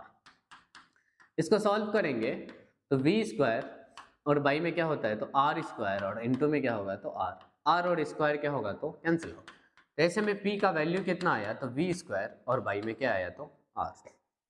यानी ये कहा जा सकता है कि जो शक्ति है, शक्ति, इसका 3 फॉर्मूला है। P बराबर V²/R, P is equal to V/VI, और एक P बराबर क्या आया? तो I²R। ये जो 3 फॉर्मूला है, इससे हम लोग किसी भी विद्युत परिपथ में विद्युत शक्ति को निकाल सकते हैं, और यही तीनों विद्युत शक्ति को निरूपित करता है। ऑब्जेक्टिव में क्वेश्चन आता है, निम्न में से कौन विद्युत शक्ति को निरूपित नहीं करता है? तो आपको कंफ्यूज करने के लिए वहां आपको V/R भी मिल सकता है या V/R² भी मिल सकता है, तीनों आपको याद रखना है। अगर आप ऊर्जा एनर्जी का फॉर्मूला पता है आपको तो इजीली निकाल सकते हैं कि विद्युत शक्ति के बदले हम लोग P लिए, विद्युत ऊर्जा का जो फॉर्मूला है जिसे W या U भी बोलते हैं, क्या होता है? I²RT, और समय का ऐसा ही मात्रक T है, तो T और T कैंसिल आउट हो जाएगा। यानी समय को किससे डिनोट करेंगे? T से। तो T और T कैंसिल आउट, बचेगा I²R। फिर ओम के नियम से आएंगे। ओम के नियम में एक बार I का मान निकालेंगे और एक बार R का। यहाँ से R का मान निकाले तो V/I आया, और R के बदले में क्या रख दिए? तो V/I, I और स्क्वायर कैंसिल आउट, तो VI। और एक बार ओम के नियम से किसका मान निकाले? तो I का। तो I बराबर क्या आएगा? V/R, और यहाँ पे रखिए I के बदले में, क्योंकि I पे स्क्वायर है तो V/R पे भी स्क्वायर होगा, तो बन गया V² और बाई में R² और इंटू में क्या होगा? तो R। ये R और स्क्वायर क्या हो जाएगा? तो कैंसिल आउट। तो जॉब बनेगा V²/R। तो 3 इसका क्या बनता है? तो फॉर्मूला बनता है विद्युत शक्ति का।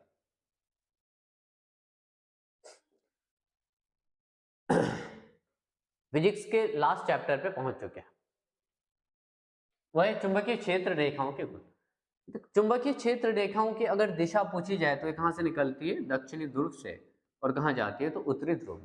आपको इसका घनत्व इसके पोल पे क्या मिलेगा, ज्यादा मिलेगा, ठीक है, और जो ही पोल से दूर होते चले जाएंगे इसका घनत्व क्या होता जाता है तो कम हो जाता है। और पूछा जाए इसकी प्रकृति कैसी होती है तो ये काल्पनिक रेखाएं हैं। कैसी है तो काल्पनिक, ऑब्जेक्टिव में अगर आ भी जाए तो क्या हो जाएगा तो काल्पनिक।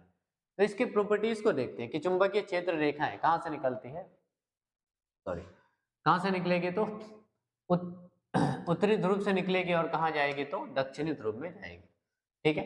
ध्रुव के समीप चुंबकीय क्षेत्र रेखाएं घनी होती है, ये जो पोल है इसके समीप जो है चुंबकीय क्षेत्र रेखाएं क्या होगी तो ज्यादा होगी, घनत्व ज्यादा होगा, और जब ध्रुव से दूर बढ़ते हैं तो इसका घनत्व क्या होता जाता है, कम होता जाता है। चुंबकीय क्षेत्र रेखाएं की किसी बिंदु पर खींची गई स्पर्श रेखा उस बिंदु पर उस क्षेत्र की दिशा को बताती है। क्वेश्चन क्या आता है 2 नंबर के लिए, बहुत इंपॉर्टेंट क्वेश्चन है, और वो ये है कि चुंबकीय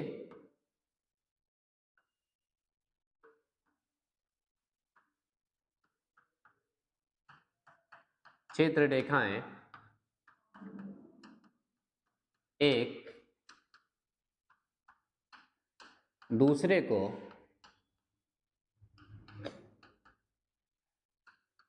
प्रतिच्छेद नहीं करती है, क्यों? ये भी मैं आपको समझा देता हूं, पहले ये वाला देख लेते हैं कि चुंबकीय क्षेत्र रेखाएं कभी भी एक दूसरे को प्रतिच्छेद नहीं करती, वही वाला था, ठीक है। तो क्वेश्चन आता है 2 नंबर के लिए क्यों नहीं करती। सपोज ये मान लेते हैं ये चुंबकीय क्षेत्र रेखा निकली, ठीक है, और ये इसको क्या कर दी तो प्रतिच्छेद, और फिर ये इस तरह से यहाँ पे आ गई, ठीक। और जब भी चुंबकीय क्षेत्र रेखा एक दूसरे को प्रतिच्छेद करेगी इस वाले पॉइंट पे इसका 2 डायरेक्शन है, ये कैसे जाएगी, ठीक है। तो यहाँ से हम पता नहीं लगा सकते कि ये जो चुंबकीय क्षेत्र रेखा है ये किस चुंबकीय क्षेत्र रेखाओं की दिशा है, ठीक है। अगर प्रतिच्छेद कर रही है तो कितना डायरेक्शन आ रहा है, दो दिशा, जो चुंबकीय क्षेत्र रेखाओं में संभव नहीं है। यही वजह है कि चुंबकीय क्षेत्र रेखाएं कभी भी एक दूसरे को प्रतिच्छेद नहीं करती है। अगला आते हैं इसका,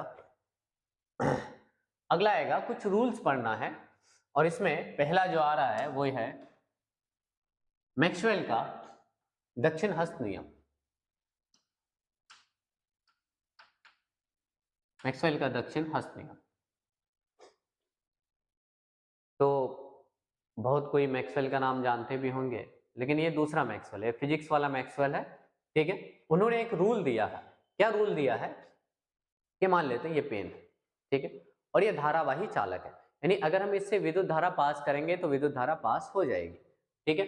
तो मैक्सवेल का कौन सा है, दक्षिण हस्त नियम। तो फिजिक्स में आपको ध्यान रखना है दक्षिण का मतलब राइट हैंड, ठीक है, और वाम का मतलब होता है लेफ्ट हैंड। तो बोला है कि जैसे यह धारावाही चालक है, इसे अगर हम अपने दाएं हाथ की उंगलियों में इस प्रकार पकड़ते हैं, ठीक है, इस तरह से पकड़ा जाता है, तो ये जो हमारा अंगूठा है, अंगूठा ये किसकी दिशा को बताएगा तो धारा की दिशा, यानी धारा की दिशा जो है किधर लग रही है तो अंगूठा के ऊपर, ऐसे है तो धारा की दिशा किधर लगेगी अंगूठा के ऊपर, और बाकी उंगलियों का मुड़ाव किधर है तो अंदर की ओर, और ये जो उंगलियों का मुड़ाव है ये चुंबकीय क्षेत्र की दिशा को बताता है। तो आपको इसमें केवल 2 चीजें याद रखना है, एक तो अंगूठा, और अंगूठा किसको बताएगा धारा की दिशा, और बाकी उंगलियों का जो मुड़ाव है ये किसको बताता है तो चुंबकीय क्षेत्र की दिशा को बताता है, और यही मैक्सवेल का दक्षिण हस्त नियम है, ठीक है। जैसे ये धारावाही चालक है, इसे अगर हम अपने दाएं हाथ से पकड़ते हैं तो बाकी उंगलियों का मुड़ाव किसको बताएगा तो चुंबकीय क्षेत्र को बताता है, क्या ये तो चुंबकीय क्षेत्र, जबकि ये जो अंगूठा है ये किसको बताता है तो ये धारा की दिशा को बताता है। और अब इसे अपने हिसाब से डेफिनेशन तैयार कर सकते हैं, क्या कि किसी भी धारावाही चालक को जब हम अपने दाएं हाथ से इस प्रकार पकड़ते हैं कि जो अंगूठा है वो किसको बताएगा तो विद्युत धारा की दिशा को, जबकि बाकी उंगलियों का जो मुड़ाव है वो किसको बताएगा तो चुंबकीय क्षेत्र की दिशा को बताता है। वही मिलेगा आपको कि इस नियम के अनुसार यदि हम अपने दाएं हाथ के मुट्ठी में किसी धारावाही चालक तार को इस प्रकार पकड़ते हैं कि जो अंगूठा है किसको बता रहा है धारा की दिशा, तो बाकी उंगलियों का मुड़ाव जो है ये किसको बताएगा, तो चुंबकीय क्षेत्र की दिशा को बताता है। और यही है किसका नियम, तो मैक्सवेल का दक्षिण हस्त नियम।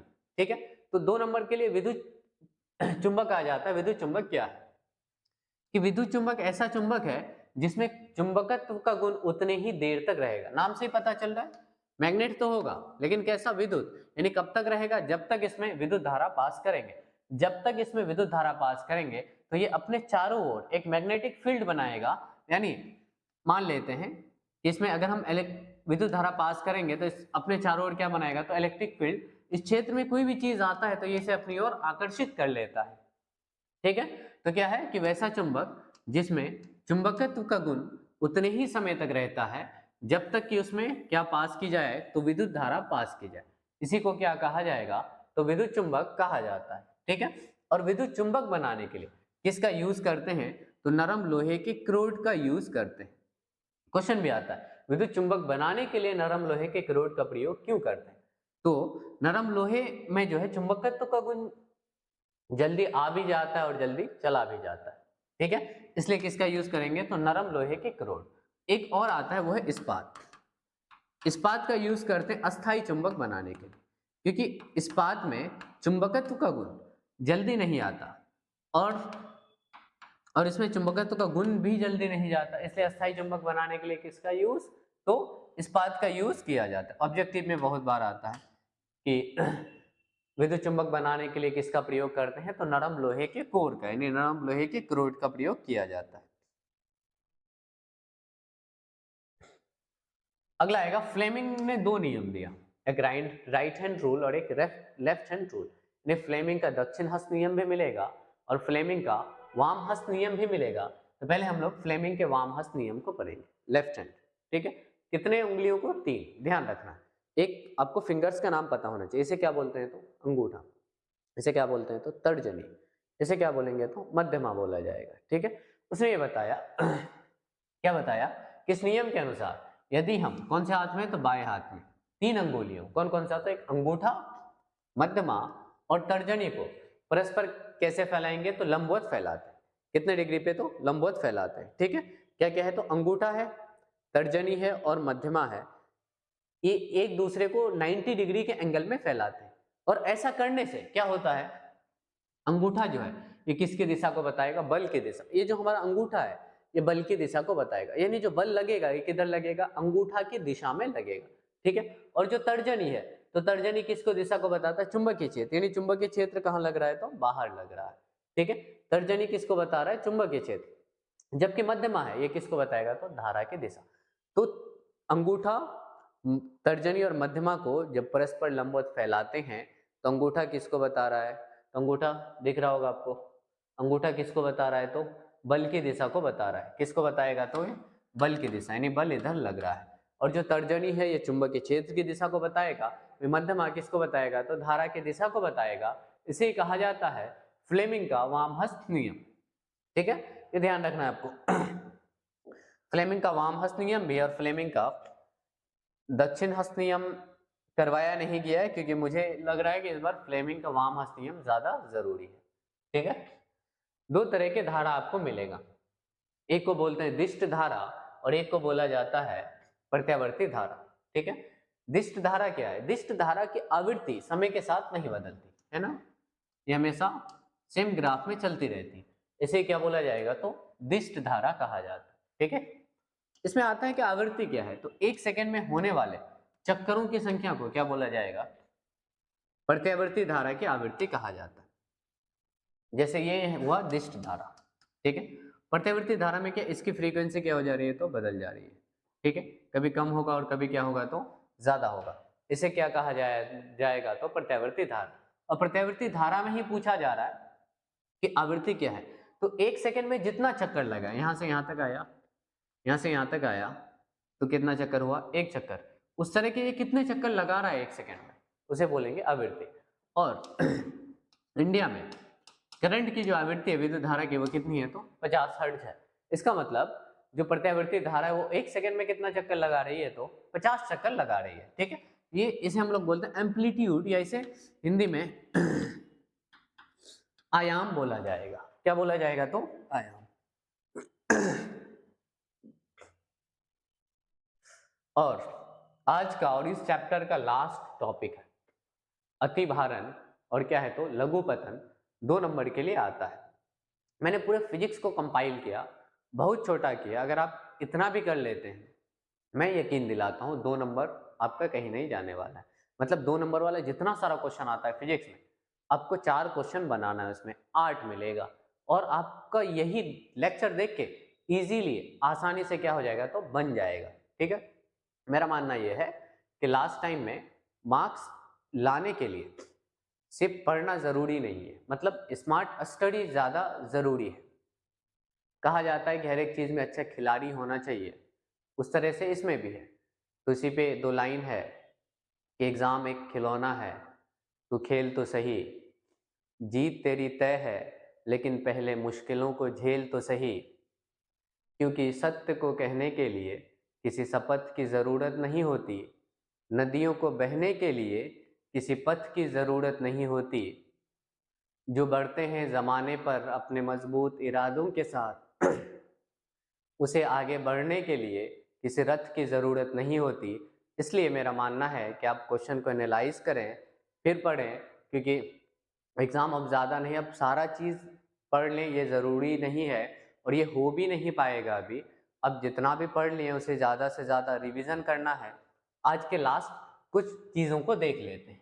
पहला क्या है तो अतिभारण और लघुपतन। तो पहले हम लोग अतिभारण के बारे में देखेंगे। अतिभारण को बोला जाता है हाई वोल्टेज, लघुपतन को बोला जाता है शॉर्ट सर्किट। अतिभारण क्या है? ठीक है, यदि उपकरणों की कुल शक्ति उसकी स्वीकृत सीमा से, यानी जितनी होनी चाहिए उससे क्या हो जाए तो ज्यादा हो जाए, तो उपकरण क्या होता है, बहुत ज्यादा धारा खींचने लगता है, इसे ही क्या बोला जाएगा तो अतिभारण कहा जाता है। लघुपतन क्या है? तो लघुपतन में शॉर्ट सर्किट होने का मतलब 2 तारों का आपस में टकरा जाना। तारों में विद्युत रोधित पदार्थ होता है, अगर वो खराब हो जाए तो आपस में क्या हो जाएगी, टकरा जाएगी। तो क्या है, कभी कभी जो तारों के विद्युत रोधी परत है वो क्या हो जाते हैं, खराब या क्षतिग्रस्त हो जाने से ये आपस में कांटेक्ट में आ जाते हैं, संपर्क में आ जाते हैं। और ऐसा होने पर परिपथ का जो प्रतिरोध है लगभग क्या हो जाएगा तो शून्य हो जाएगा। ठीक है, और परिपथ में बहुत अधिक धारा प्रवाहित होने लगती है, इसे क्या बोला जाएगा तो लघुपतन कहा जाता है। ठीक है, ये जितना सारा क्वेश्चन A2 मार्क्स में आया हुआ है और आता है। ठीक है, और अगला है फ्यूज। फ्यूज क्या है तो वो तार का एक टुकड़ा है। ठीक है, और इसके पदार्थ की प्रतिरोधकता जो है क्या होती है तो बहुत अधिक होती है, और इसका गलनांक क्या होगा तो बहुत कम होगा। ठीक है, ऑब्जेक्टिव में आता है फ्यूज क्या है, तो फ्यूज की प्रतिरोधकता कैसी होती है, बहुत अधिक, गलनांक क्या होगा तो बहुत कम होती है। और फ्यूज को हमेशा कौन से तार में जोड़ेंगे, तो कौन से तार में जोड़ा जाता है, तो विधुन में तार के साथ कौन से क्रम में जोड़ा जाता है, तो श्रेणी क्रम में जोड़ा जाता है। अगर आपको तार के बारे में देखना हो तो कितने प्रकार का होगा, तो एक तो आपका विधुन में तार होगा। कौन सा तार? विधुन में तार, विधुन में तार। ठीक है, और आपका क्या मिलता है तो एक उदासीन तार।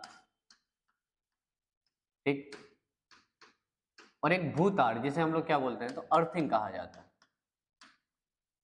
इसे गर्म तार भी कहा जाता है। जनरली सारी चीजों को विधुन में तार में ही जोड़ेंगे। ठीक है, इसका कलर जो होगा ये कैसा होगा तो रेड होता है।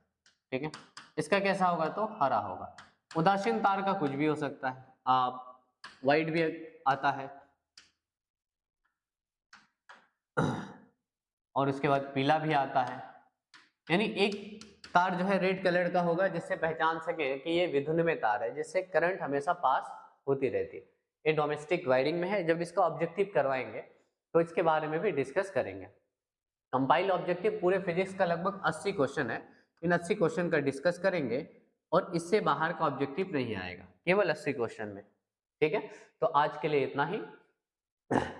अगर आपको इस लेक्चर का PDF चाहिए, चाहे तो आप हमारे टेलीग्राम से जुड़ सकते हैं, स्टडी विथ टॉप रैंकर्स,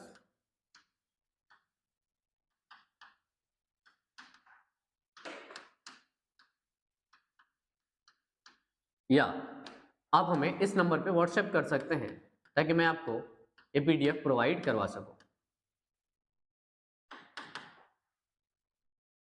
तो फिर मिलते हैं अगले वीडियो में। आज के लिए इतना ही। Thank you.